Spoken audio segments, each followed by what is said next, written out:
ከመጾሙ በፊት ምክንያት ያስፈልገዋል። ከጾሙ በኋላ ደግሞ ውጤት ያስፈልጋል። በብሉይም በአዲስ ኪዳንም የተጾመበት ጥቅሶችን ሄዳችሁ ስታዩ የጾሙት ግለሰቦች ወይም ህዝቦች ከመጾማቸው በፊት የሚጾሙበት ምክንያት ገጥሟቸዋል። ምክንያት ሳይኖር በቀደም አበበ ጾሟል ብሎ አይጾሙ። እኛ ያለ ምክንያት እንጾማለን። መንግስቱን እንድንወርስ ስሙን እንድንቀድስ ጾም ውስጣችን ሲቆሽሽ የምናጸዳበት መሳሪያ ነው። ጾም እንብላ በሚለው የሥጋ ፈቃድ የቆሸሸው የዛገው ሰውነታችን የሚጠራበት የሚወለወልበት ትልቅ መሳሪያ ነው። ብረት ሲዝግ አንጥረኞች ወደ እሳት ጨምረው ዝገቱን እንደሚያስወግዱት ሁሉ እኛም በተለያዩ በማሰብ በመናገር በመስራት የሰራነው ኃጢአታችን በደላችን ከኛ አካል የሚወገድበት በጾም እሳትነት ነው።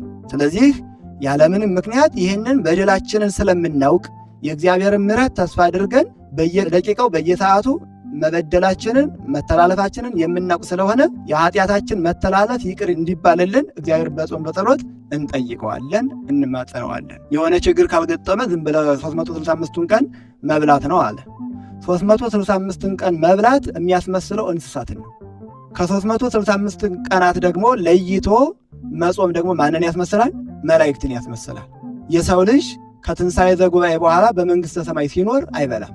ስለዚህ ስንዷ እመቤት የኦርቶዶክስ ተዋሕዶ ቤተክርስቲያን እናታችን በሰማይ የምንኖረው ሕይወታችንን ዛሬ በዚህ ሥጋ ሳለን እንድንለማመድ ታደርገናለች።